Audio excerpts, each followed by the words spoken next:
You needed a job. They made $3.4 billion, keeping you searching. Mapping the litigation landscape of online hiring, one company at a time. Hi, my name is Sarah Trumbull. I'm a founder and CEO of the Job Applicant Perspective, first anonymous user reviews for job ads across the U.S., kind of like Yelp in the world of professionally managed fine dining with no health department and no FDA. Yeah, this level go-to-market awareness, public service for any job seekers out there trying to think of ways that they want to approach this, for any journalists want to think of a way to get their next Pulitzer, and also for the legal folks who want to get through discovery, roadmaps for discovery. I'm trying to do a little economic jujitsu, running a paradigm shift here, trying to meet people where they're at in all the various ways. And part of that comes from a Substack, which I put out once or twice a week and in written format. And I'm doing it in video and audio format as well to make it accessible in a larger number of ways. Anyway, let's start from the beginning. $3.4 billion. SAP paid it in February 2012 for a system whose own filings describe in precise detail what it was built to do and for whom. This is the third installment in a series that examines the online hiring industry company by company using their own public record as the source material and basic market structure as the baseline. We started with Taleo, we continue with Workday, we arrive now at SAP SuccessFactors, not because the story changed, but because it didn't. Taleo established a behavior. Workday confirmed it wasn't legacy thinking. SAP SuccessFactors demonstrates that it isn't even an American-generated problem anymore. SuccessFactors had 15 million subscription seats across 168 countries and 35 languages at acquisition. It had been public since 2007. It had filed annual reports, quarterly reports, and a founding prospectus that together constitute a detailed, unambiguous public record of what was built and what was measured and who was served.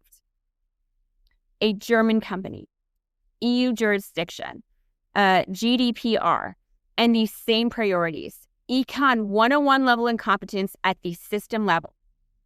Not because the incentives weren't aligned, but because they were aligned to outcomes that harm the market they depend on. Their profit was tied to failure, openly. The receipts were always public. We were going to read them out loud. Caveats. The same two caveats from the other installments apply here and always. First, I am not a lawyer. I am a structural systems theorist working from first principles of economics and publicly available data. The goal is not to make legal claims, it is to make the system visible. The legalities across the world, these are global companies. It's going to vary in each regional jurisdiction. I'm making the system visible. Second, this is an evolving body of work. As with all of my work, the analysis will sharpen with time and experience. This is not a failure of the method. It is the method. I like science. It's very stick to facts, and when the facts change, update your facts. And if you learn more information, update with what you learned. And if you were wrong before, adjust, because being wrong isn't bad. It's just new information. Okay, now we switch. Adaptability. That's strange to me. The method does not vary. If you have not read the framing piece, it lives in the previous selling known failure modes as innovation. If you haven't read the first installment on Taleo, it lives, and I put a link there, and for the piece on Workday, it lives over there. Who this is for. Same three groups, consistent with prior installments. Job seekers, the largest population in this system and the least represented in its design. If you have applied for a job through a platform that you didn't recognize on a careers page that looked like it belonged to the employer and heard nothing back, as with Workday, this installment is part of the explanation for why. Small businesses, you paid for signal and received noise. The mechanism that produced that noise is documented in the filings below. It was not accidental and it was not free. You absorbed the cost of a feedback loop you didn't design and couldn't opt out of. Municipalities, the harm arrived regardless of your choices. Extended job searches, suppressed workforce participation, reduced tax base, increased demand on public services. These are the downstream outputs of a hiring infrastructure that was never designed to clear the market. The costs are measurable. The source is traceable. Legal practitioners and economists, the architecture of harm described here is documented, patterned, and consistent across three installments now. The case construction is yours to make. what a real two-sided labor market would require. As ever, we would emphasize the most important thing about a two-sided market: it has two sides. It's not a mold for one side to fit into. It's a bridge between two groups. It has two shores and it meets in the middle. It's not a mold to fit into. It meets in the middle. A functioning two-sided labor market requires, at minimum, that both sides can see what is happening, receive feedback when they act, and access tools that allow them to participate meaningfully. Not identical tools, not identical outcomes, but symmetry in the basic infrastructure of participation. That is the measuring stick. A system that collects fees for facilitating connection bears an obligation to both sides of the connection it is facilitating, not as a courtesy, not as a feature, as the basic requirement embedded in the act of calling yourself a hiring platform. Without this, you don't have a bridge. You have entry into a maze that profits the longer it can confuse the people that can't find the exit. The installment that follows measures success factors against that requirement using their own language, their own product descriptions, and their own public filings. What SuccessFactors marketed? SuccessFactors described itself in its own SEC filings as a system built to optimize the performance of people. The language was consistent across 5 years of public documentation. In its 2007 S1, filed at the moment of its initial public offering, SuccessFactors described itself as, quote, the leading provider of on-demand performance and talent management software solutions that enable organizations to optimize the performance of their people to drive business results. Sorry, I keep using that, but that's the whole quotation. It promised to help employers attract and retain top talent, to streamline the process of identifying, screening, selecting, hiring, and onboarding applicants, and to deliver, quote, relentless user-centric innovation, quote, to end users across all business functions. The word users appears throughout. So does the language of mutual benefit, better outcomes for organizations, better performance for people. By the time of its final annual reporting, before acquisition, filed for the year ended in December 31st, 2011, SuccessFactors had approximately 15 million subscription seats across more than 168 countries, with more than 3,500 customers using its application suite in 35 languages. Revenue had grown from $10.2 million in 2004 to $327.9 million in 2011. The market had validated the claim. In February 2012, SAP acquired SuccessFactors for $3.4 billion. What SAP bought is documented in the same public record SuccessFactors spent 5 years building. The filings describe in precise detail what the system actually delivered, to whom, at what level of care, with what infrastructure behind it. That's what we're going to look at next. Failure mode 1, filtering in a matching market. SuccessFactors sold matching. The public record shows a profit stream derived from filtering. The distinction is not semantic, and it's not a close call. A matching system requires feedback. It has to know whether the connection it made was the right one, whether the candidate fit the role, whether the hire held, whether both parties got what they needed. Without that, you cannot improve, cannot correct errors, cannot distinguish a good outcome from a fortunate one. This is not an ethical requirement, it's an operational one. You cannot optimize what you do not measure. A filtering system requires none of that. It only needs to know whether volume was reduced. Did the pool get smaller? Did the employer renew? Those are the only questions a filtering system needs answered.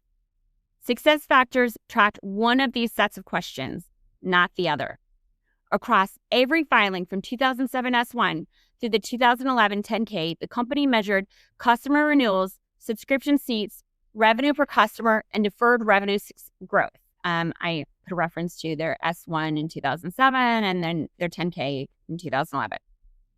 Not one filing tracks match quality. Not one filing measures whether the right candidate reached the right role. Not one filing asks whether the hire worked. The metrics they chose are precisely the metrics a filtering system needs, and exactly not the metrics a matching system needs. That alignment is not coincidental. What gets measured is what gets managed. What gets managed is what gets built. What gets built is what gets sold. What the filing language describes, the recruiting management module described identically in the 2007 S1 and the 2011 10K streamlines, quote, the process of identifying, screening, selecting, hiring, and onboarding the job applicants. That is the sequence. Identify, screen, select. Select. Each step reduces the pool. The end product is not a match, it is a remainder. The language does not describe a system finding the right person, it describes a system removing the wrong ones, repeatedly, at scale, for subscription fees. Note what is absent from this sequence: any feedback loop, any outcome measurement, any mechanism by which the system could know whether its remainder was the right person. A system with no outcome measurement cannot correct its own failures. The failure mode was not a bug to be fixed. It was structurally uncorrectable by design. What the CEO said out loud. The SEC filings describe the architecture in formal language. The earnings calls describe it in plain English. On the Q4 2008 earnings call, Lars Dalgaard described how customers were using the product during the recession to make decisions, quote, around who should stay and who shouldn't. That's from the SuccessFactors Q4 2008 earnings call transcript. The product's recession value proposition, in his own words, was exclusion, sorting, cutting. He celebrated a new feature called Stack Ranker, a, quote, powerful tool to quickly stack rank their teams in real time. As a product innovation, the vocabulary of the company was ranking, filtering, removing. In Q2 2009, Dalgaard, apologies if I'm saying his name wrong, described an internal system called, quote, Success Central, used to watch in real time whether employers were using the product, tracking risk factors in individual accounts, and deploying resources to address them. This is from their 2000 earnings call. He described the company's approach to retention as giving employers what they called internally crazy love, redirecting engineers, professional services staff, and top sales representatives to ensure employer accounts renewed. The whole organization was, quote, wired around the employer experience. There is no equivalent system described for candidates in this call, or in any call, or in any filing from 2007 to 2011. No, quote, Success Central for job seekers. No risk factor monitoring. No organization wired around the candidate experience. The asymmetry was described out loud by its own architects on the record to Wall Street, all of whom had the degrees and training to know exactly the implications of what that would do to the market they were overseeing. On the Q4 2009 earnings call, Dalgaard mentioned the recruiting module once in prepared remarks. Close to 100 customers, one $5 million deal. The metric was customers and deal size, not outcomes. Then when asked about product investment plans, he said, quote, we're going to continue to invest in recruiting. A lot of exciting things to build there because it has never been right in our opinion, end quote. The CEO of SuccessFactors said in 2009 on a public earnings call that the recruiting product had never been right. He said this while selling it to employers. He said this while collecting subscription fees on it across a growing global footprint. That line did not prompt a question from a single analyst on the call. What the metrics confirm. Across 3 public earnings calls covering 2008 and 2009, the analysts present from Goldman Sachs, Morgan Stanley, Deutsche Bank, Raymond James, Wells Fargo, and others asked questions about renewal rates, billings, deal sizes, margins, product expansion, and competitive positioning. Not one analyst across any of these calls asked a single question about candidate outcomes, match quality, or whether the hiring product worked for the people applying through it. That is worth pausing on. These sell-side analysts covering SuccessFactors were sophisticated institutional investors from the largest financial firms in the world. They asked detailed questions about gross margins, billings, duration, and renewal rate mechanics. They did not ask about candidate outcomes. Because facilitating candidate outcomes in the two-sided market they were openly a vendor operating within was not the product. The room, by its own behavior, understood what was being sold, and it was not matches. Delgard described the business model with precision. Quote, reputable, successful companies that customers that renew at over 100% in dollars. A quote, 100 million worth of annual cash flow to our business every single year. The business was structured around and celebrated for renewal rates. The CFO described renewals as, quote, not cancelable and the primary source of revenue visibility.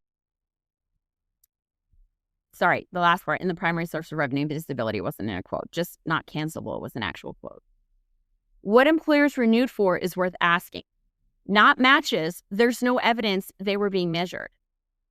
Matches were measured. What they renewed for was the user experience of buying the product. The, quote, crazy love as it was described. Feeling exclusive, special, and important via the purchase itself. The ability to receive 10,000 applications and hire 3, and to have a system that filtered that ratio efficiently and called it talent acquisition. The product delivered was not coordination. It was the apparatus of noise meets exclusion, packaged as selection, priced as subscription, and renewed because it worked for one side of the market. Less than 1% of the people using the market it worked for. Because job seekers make up like 99% of the market. So, like, when 1%, it works for 1% of people, and that's a functioning market, that's not a functioning market. That's not reality. The cycle is created. The architecture produced a predictable result. We've described it with Taleo and Workday already. Job seekers receiving no signal from the system, unable to distinguish between a rejection, a technical failure, or a simple non-review, applied to more roles. Because of course they did. Not because they're careless, because the system gave them no basis for being selective. Employers receiving more volume purchased more aggressive filtering. More filtering produced more silence. More silence produced more applications. This is the Nash non-converging equilibrium. Every participant making the rational choice available given the information they have, producing an aggregate result that serves no one except the platform collecting fees on the friction it designed. At no point in this cycle does match quality improve. At every point, SuccessFactors collected subscription fees. I'm sure it was non-renewal, non-cancelable. Yes, that's what happens in these scenarios. More volume to a filtering system is not a problem. It is confirmation that the product is working. The market noise justifies continued purchase of the product that created it. Failure mode 2. Job seekers were never designed as users. Imagine a hospital that monitors the experience of checking a patient into the ER with relentless user-centric innovation. That hospital has real-time dashboards to ensure the check-in forms are intuitive and the insurance billing is seamless. They have a Success Central hotline to detect if a clerk is stressed or if a printer is jammed. But the actual experience of being treated at the hospital is totally uninstrumented. There are no heart rate monitors, no call buttons, no charts at the foot of the bed. The hospital can tell you down to the millisecond how long it took to process the patient's paperwork, but they cannot tell you if the patient is still breathing. That is not a description of a broken system.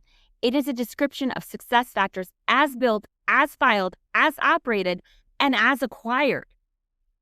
The receipts of asymmetry. The 2011 10K and internal earnings calls reveals an architecture designed to, quote, delight the administrator while leaving the applicant in sensory deprivation chamber. For the clerk, the employer, they built Success Central, an internal system that tracked account health in real time, flagged risk factors, and triggered crazy love from senior leadership to fix any cracks in the experience. That's from their 2009 earnings call. For the patient, the candidate, they built a sentence. Across 5 years of filings, the candidate-facing infrastructure was summarized as, quote, intuitive interface requiring, quote, limited training. You don't instrument the lobby and leave the ICU in total darkness by accident. This was not a resource constraint, it was a deliberate allocation. SuccessFactors wired its entire organization to ensure that 3,500 people paying for the paperwork never felt a crack. The 15 million employees whose performance data those customers were managing had a named system, a weekly leadership meeting, and the company's best people assigned to catch their failures. The job seekers, the population whose access to food, housing, and healthcare depended on the outcome the platform claimed to facilitate, were never counted at all. Not undercounted, not underserved, simply absent from every metric the company tracked. When the patient never gets treatment in the ICU, you operate. You can reliably describe renewals as not cancelable and the primary source of revenue visibility. Yeah, you could. The two explanations that don't hold. This fact eliminates two defenses at once. If job seekers were stakeholders to SuccessFactors, people whose experience the system was designed to serve, candidate-side infrastructure would have existed. Not out of kindness, out of basic product logic. Every functional two-sided platform instruments both sides.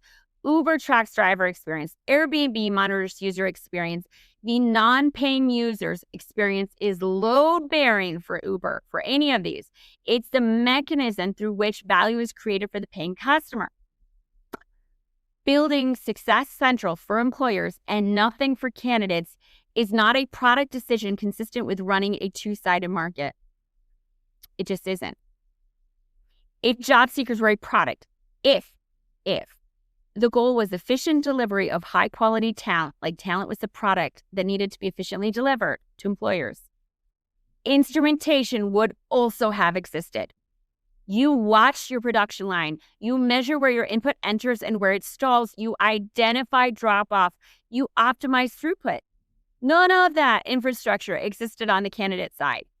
Whatever the system was, it was not an efficiency operation. So job seekers were not stakeholders. They were not products.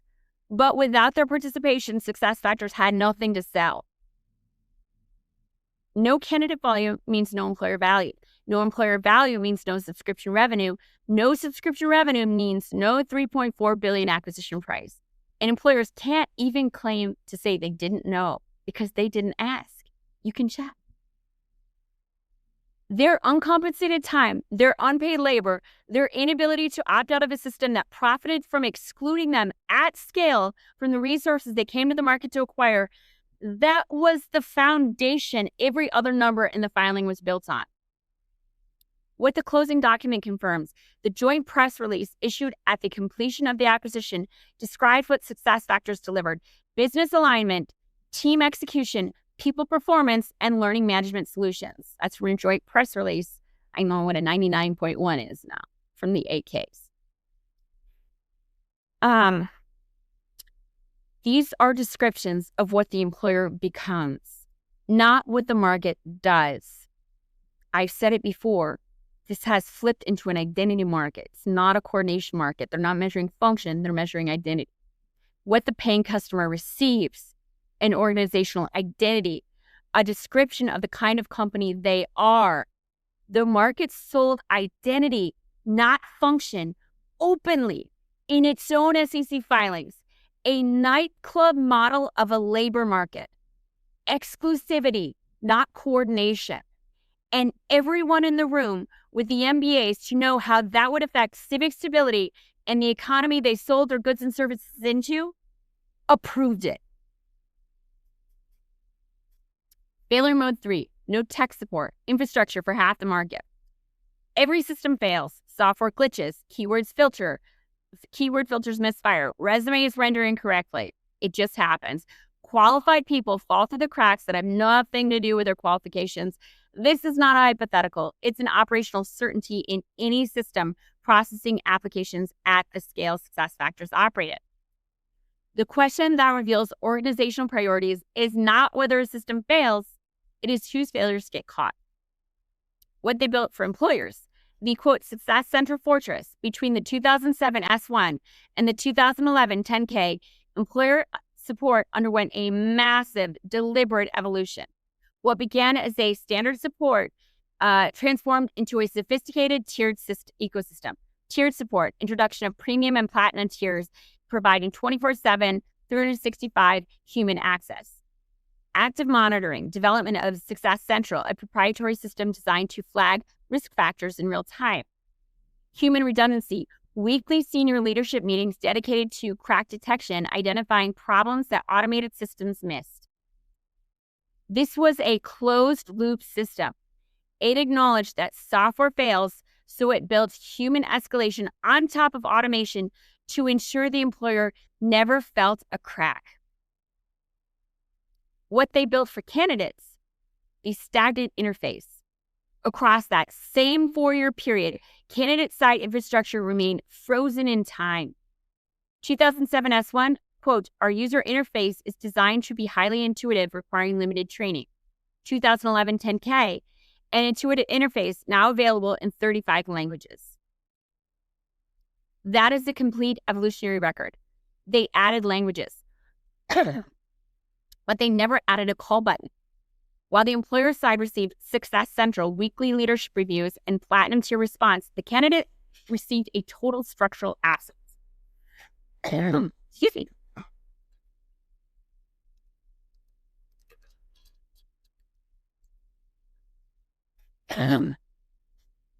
No support tier, no feedback mechanism, no case management, no crack detection. The revealed preference. Silence is a profit stream. The company knew automated systems produce false positives. They built human escalation specifically to catch what the machines missed for employers, but left the candidates in total darkness. This wasn't an oversight. It was a revealed preference. Employer stress was a risk to renewal revenue. It had to be eliminated. Candidate stress in silence was a driver for application volume. In a filtering first business model, candidate silence isn't a bug for candidates. It's the mechanism that forces candidates to spray and pray, which in turn creates the noise that justifies the employer's subscription fees. Failure mode 4, white labeling. Information asymmetry is a selling point. White labeling is the mechanism that makes the first 3 failure modes impossible to escape. It turns a broken system into an invisible one. The academic research baseline. The market for lemons. In 1970, George Akerlof published The Market for Lemons, a Nobel-winning warning about information asymmetry. He proved that when a buyer cannot distinguish between a high-quality product and a lemon, trust collapses and the market fails. The core of insight, market health, requires that the seller's identity and the product's quality be verifiable. Without a path to recourse, the buyer is trapped. Akerlof wrote this as a warning of market collapse. SuccessFactors, like Workday, that we wrote about previously, sold it as a premium feature. The evidence of disappearance. SuccessFactors architecture was designed to ensure the job seeker could never exit the system because they were never allowed to see it. The configurable mask. Across 5 years of filings, SuccessFactors marketed its platform as, quote, highly configurable, allowing customers to, quote, reflect their identity. That's from their S1 2007 and 10K 2011. This wasn't a design choice. It was a disappearing act. The Siemens proof, I apologize, I don't know if I'm saying this right, SIEMENS, proof point.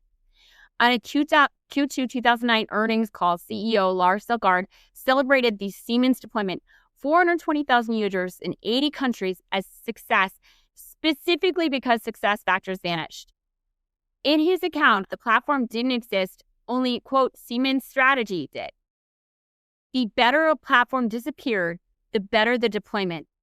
Invisibility was included in the price. The information asymmetry was not a bug, it was included in the price. The logic of the residue. They had no reason to make the infrastructure of what they were doing visible. They had every reason not to. A product that hurt the job seekers was easier to sell if the job seekers attributed the harm to employers rather than the vendor. Akerlof wrote about the markets where buyers cannot distinguish good products from lemons. SuccessFactors built a market where the job-seeking buyer could not tell what experience they were purchasing access to. They then filed the result with the SEC as a selling point and celebrated it on an earnings call. Job seekers can't make informed choices. It will act like a slot machine for resumes because they can't make informed choices. Telling the distributed costs, failure modes 1 through 4. The costs produced by this architecture did not disappear. They were absorbed by job seekers, small businesses, and municipalities. The following is a conservative accounting of that extraction. The point is not precision, it's order of magnitude. First, job seekers, the ghost tax. Unlike the Workday installment, we have no litigation-derived application volume for SuccessFactors. That absence is not a gap in the record, it's the architecture of invisibility. SuccessFactors didn't track candidate data because in their model, it didn't count. However, we can reconstruct the floor using 3 named public anchors. First, the population, the denominator. The seat count, 15 million subscription seats across 168 countries, according to their joint press release in 2012. The CEO's admission, Lars Elgaard, stated in 2009 that the recruiting product, quote, had never been right. The extraction below was not a byproduct of a functioning system. It was the output of a system acknowledged to be broken at the top. The volumetric logic, the funnel. To find the unpaid workforce, we apply 2 documented economic benchmarks. First, the hiring rate. The 2011 BLS JOLTS rate was 39%. That's Bureau of Labor and Statistics Job Openings and Labor Turnover Survey rate was 39%. We use a conservative 20% hiring rate for enterprise firms. Result, 15 million seats times 20% equals 3 million hires annually. We're taking a U.S. rate and applying it globally. The point is not precision, it's magnitude and transparent assumptions. The application ratio.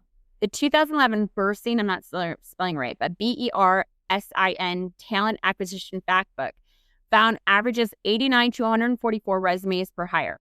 We use 100 to 1 as our conservative floor. Result, 300 million applications were processed annually. The global floor, order of magnitude, the ghost hour tax. Again, we use 3 hours as a benchmark of application time and energy around the life cycle of applying to a company running 4 failure modes simultaneously. The life cycle of researching, vetting as best they can, applying, checking in, following up the recruiter, and then several times themselves before finally deciding they weren't going to be hired and moving on is being measured. Total labor, 300 million applications times 3 hours is 900 million hours. The hourly rate, $22 per hour, U.S. median. As so many enterprise-level companies were doing the hiring, we assume rates. Global raw floor, 19.8 billion annually. The multiplier of neglect. This 19.8 billion is an illustration of scale. It proves a devastating structural reality. The annual uncompensated labor extracted from job seekers on the most conservative methodology available exceeded the 3.4 billion SAP paid for the entire company within the first 12 months of operation. The ghost hour tax was not a byproduct of a system its architects believed were functioning. It was extracted by a system its CEO acknowledged was broken, never been right, while the fee meter was running. This is a problem in this market. You can't shut it down, and it's doing devastating economic damage. And the people who can shut it down aren't listening. They're not listening. It's like a thing that's broken that they won't turn off. This is not inefficiency. It is extraction with a documented acknowledgement at the top. The compounding effect. This figure does not capture the full cost. Signal deprivation, the silence the system produced by design, degrades applicant selectivity over time. An applicant who receives no signal for 50 applications does not become more targeted. They become less selected because selectivity has no informational basis when the system returns nothing. Volume increases, time per application decreases, but does not reach 0. The aggregate extraction grows as the search extends. And the system that produced the silence also produced the behavior that multiplied the cost.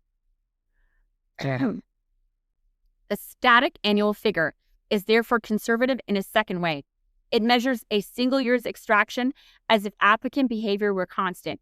It does not account for the behavioral degradation that extended silence produces, or the compounding cost of search extensions that the system's design made inevitable. When I say 95% of the workforce job seekers have CPTSD from this market over the last 25 years, absolutely. Yes, they do. This is the social erosion in the social fabric right here. It touches everybody's lives because it touches their livelihood. This market controls your access to eating and sleeping safely and your children eating, and it controls your access to identity. And they're stochastically delaying access to all of those for profit. This is epic social contract breaking, like epic ripping of the social contract. We have to fix it. Small businesses, number 2, paying for the market pollution they didn't create. The noise cycle described in failure mode 1 does not stay inside the enterprise ecosystem that produced it, it spills. Small businesses are the secondary victims of the SuccessFactors architecture. They never chose this platform, they never signed a contract for Success Central, and yet they're paying for its existence in 168 countries through market pollution they cannot diagnose because the source is invisible by design. The mechanism of extraction. 4 compounding failures. First, the volume trap. Enterprise noise, human absorption. SuccessFactors recruiting management module focused on identifying, screening, and selecting a filtering sequence that taught candidates that silence is the only standard response. Candidates respond rationally by spraying and praying. The noise did not stay inside the enterprise. It spilled into the inboxes of local businesses. While the enterprise used a machine, Success Central, to filter this noise, the small business owner used their own human time to absorb it. The math, 2012 floor. We reconstruct this noise tax using the documented benchmark from the year of acquisition. The cost of a hire. Josh Bursing's 2011 fact book, put the average cost per hire at $3,500. At the BLS median manager rate of $47 per hour, this implies 74 hours of total labor per hire. The screening burden. Application review typically accounts for 25% of that time, 18 hours per role. The noise attribution, applying a conservative assumption that 25% of that screening is necessitated by enterprise noise spillover, yields 4.5 hours of wasted time per role. The per firm tax. At 2 hires per year, the annual noise tax per small business is $424. Conservatively, we put it at $400. The tally across 5.7 million U.S. employers, small businesses in 2012, according to the U.S. Census Bureau, the aggregate cost of the spillover was approximately $2.3 billion annually in wasted management time alone. The 7 times the multiplier. This $2.3 billion in externalized costs is approximately 7 times the $327.9 million in subscription revenue SuccessFactors collected from its own customers that year. Again, everybody's losing, not just those people and job seekers, but everybody else too, and no one can shut it off because they're not listening. SuccessFactors didn't just build a profitable business. They built a system that externalized more than 7 times its annual revenue in productivity losses onto businesses that never signed a contract with them, could not identify the source of the harm, and had no Success Central to catch the cracks in their own experience.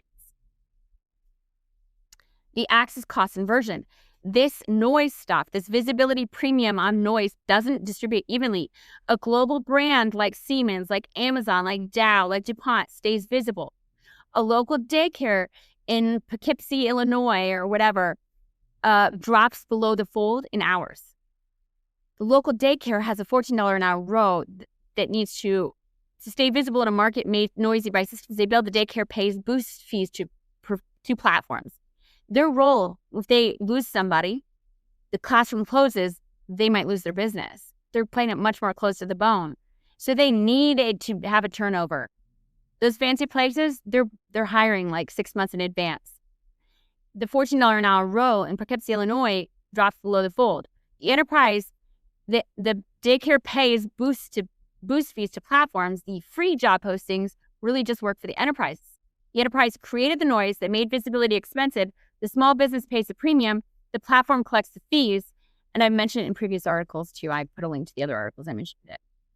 The local labor drain, as I mentioned before, a candidate spending 20 to 30 hours a week navigating enterprise ATS systems to get the full-time job they need to survive is less available for the summer job at the local restaurant, the apprenticeship at the regional contractor, the part-time role at the independent retailer. It is not always whether it will take a candidate that long. It's that they perceive it will, that no support or understanding from institutions about the predatory nature of the market is coming, and thus they act accordingly. The time cost imposed by a large-scale market pollution of a survival market pulls labor attention out of adjacent markets entirely. Small businesses competing for that attention are not losing to better employers. They're losing to a system that has captured candidate time and redirected it towards enterprise volume, with nothing left over for local market clearing. I talk to people at market research on this stuff, talking to one of the people in town, talk about the high schoolers. He used to use high schoolers of the summer to sell alcohol in his restaurants. He can't find anybody. They're all busy doing other things because college kids are trying to get that full-time job over the summer. If it takes a whole summer of 50 hours a week of applying to get the full-time job, that's what they're going to do. That $12 an hour, that extra couple of thousand isn't worth losing out on that full-time job. That's what this does. It tanks small businesses by pulling labor out of adjacent markets entirely. Benchmarking blindness, fighting an algorithmic ghost because of white labeling. A small business cannot see that an automated filtering system is running invisibly behind the major brands in town. They cannot signal their process is human and direct. They assume their failed hires are a workforce problem, unaware that they're actually navigating an acre-loft lemon market where quality cannot be distinguished from noise. The contrast, the enterprise had Success Central to detect and fix cracks in their experience. The small business had no name for what is happening to them at all. And this is where small businesses blame the workforce because that's the only people they can see, and that's the traditional group to blame. And job-seeking workforce, who has no one to retaliate against because they can't understand it either, aren't engaging with the small businesses. They're not showing up to work there like they did before, or when they do, they're totally depleted. Number 3, municipalities, the downstream carry. Job seekers and small businesses absorb the direct cost. Municipalities absorb what remains. In every jurisdiction where SuccessFactors operated, the platform externalized its broken architecture onto the public balance sheet. The economics of friction. Okun's law, the damage to municipality measured in frictional unemployment, the gap between a worker needing a job and a system failing to connect them. The law, which is Okun's law in 1962, established that for every 1% increase in unemployment above the natural rate, a region loses 2% of its GDP. The culprit, SuccessFactors recruiting management module, which the CEO admitted had never been right, acts as a structural barrier to market clearing. The not cancelable burden, SuccessFactors CFO described the company's renewals as not cancelable, the bedrock of a model that grew to $3.4 billion acquisition. But for the municipality, the costs were not cancelable, they were compounding. Every week of an extended job search caused by a misfiring keyword filter or silence of an uninstrumented system produces a documentable public carry. Tax erosion, the gap between projected and collected tax revenue widens. Safety net utilization, increased demand for unemployment insurance, food assistance, and housing support. Workforce blindness, municipal workforce boards cannot advise residents on a system designed to be unidentifiable. They are fighting a shadow. That's why I do what I do. Can make it visible, make the structure visible. You can see things, planets in outer space from the way things wobble. You can make logical system, you can make systems visible. The distributed externality. SuccessFactors operated across 168 countries. The carry was not localized. It was global contagion of friction. The platform collected subscription fees in every jurisdiction. The municipality carried the downstream costs in every jurisdiction.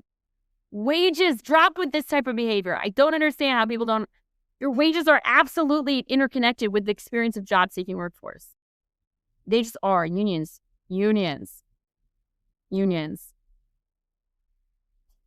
The system functioned exactly as its incentive structure required.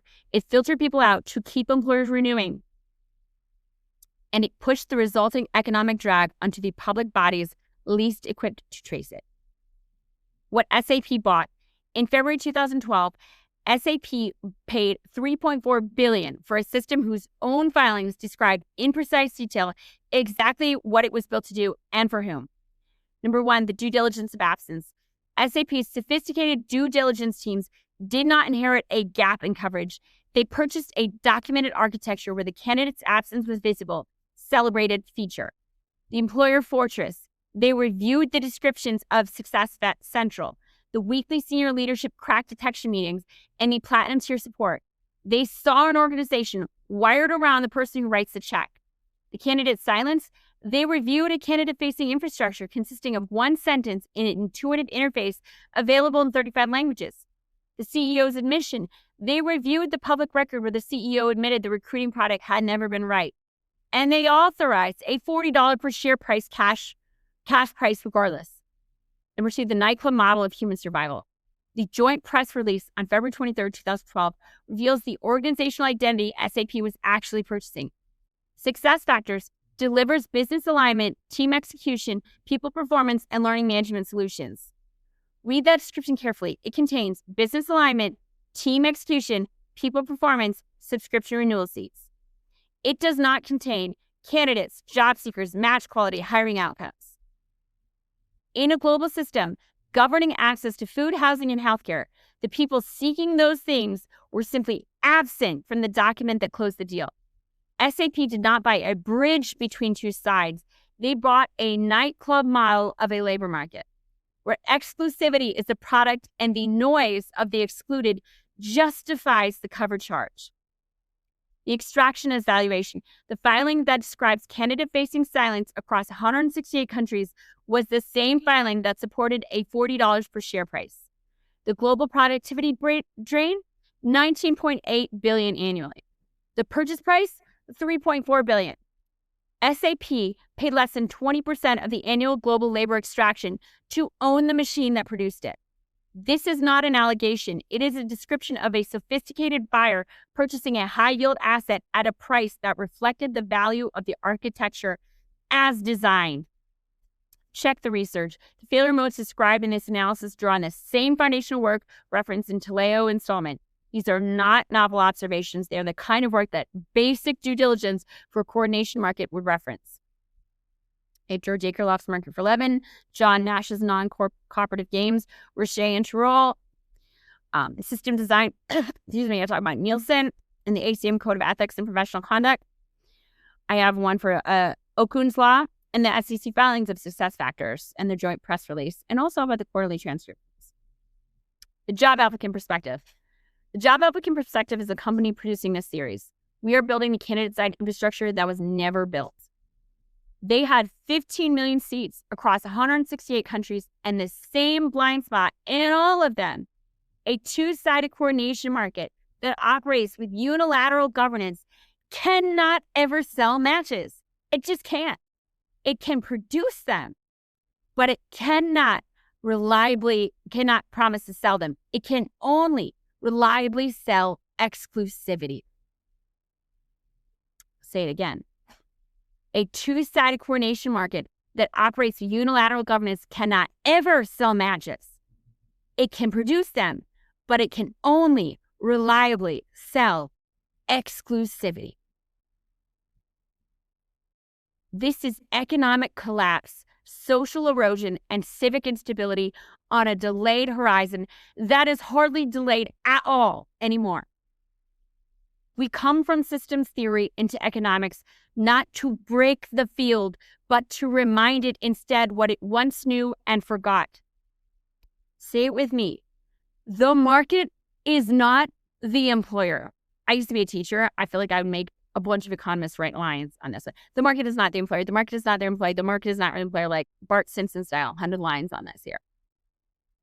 The song of the market is not and has never been supply, silence. Supply, submission. Supply, be quiet or else.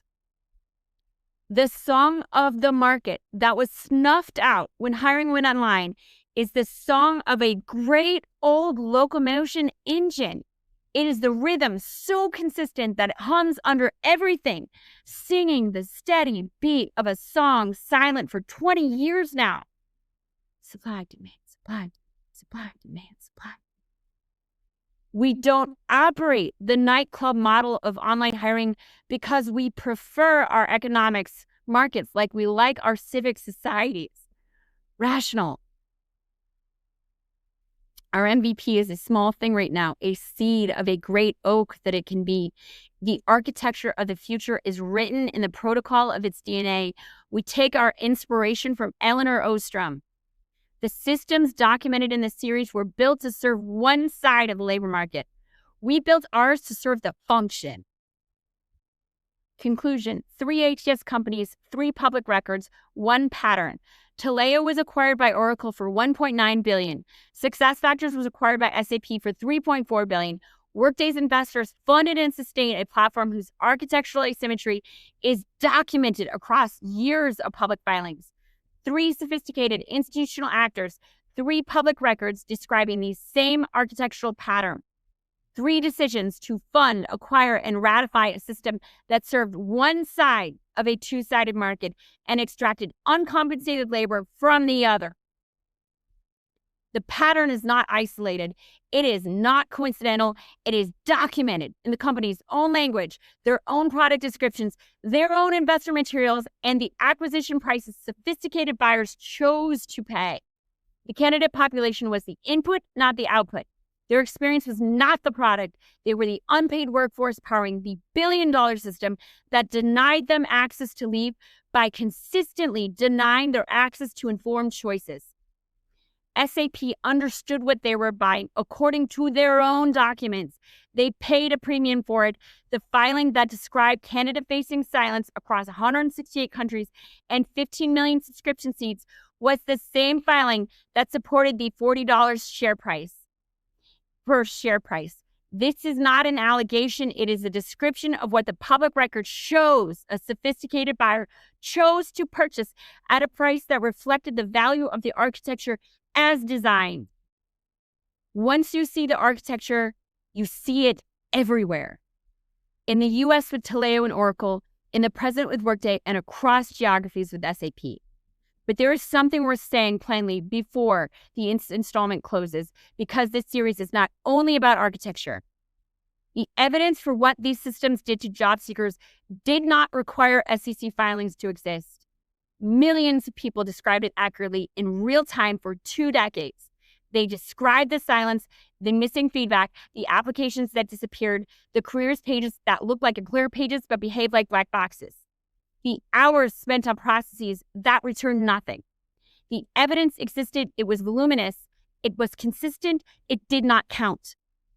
It did not count because of who was saying it. Job seekers do not have the standing to constitute market reality in a market that controls their survival, where they make up 95% of the participants easily.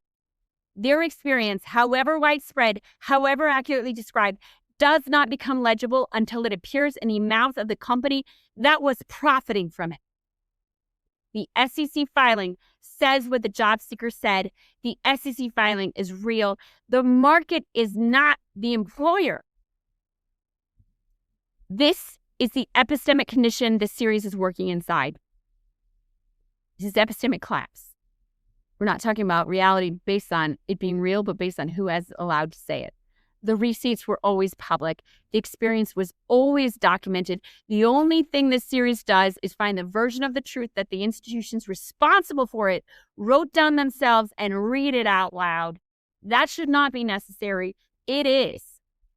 Epistemic collapse, my friends. That's what this is. DM if you have companies you would like us to review. The set list is long, but we take requests. ZipRecruiter is next on the list. Doing the job boards. I feel like I've set the pattern with the ATS. I need to demonstrate it in the job boards too. I actually was hoping they would be a little less long because it's really long. And unfortunately, there's 5 of 5 failure modes in ZipRecruiter alone. So I started with a smaller one because it's easier to set the pattern with the smaller one. But apparently I didn't, which is a bummer. But we'll see what we can do. Anyway, it needs to be done. It needs to be said. And thank you for your patience for this is a long one. Appreciate everyone. Have a good one. Thanks.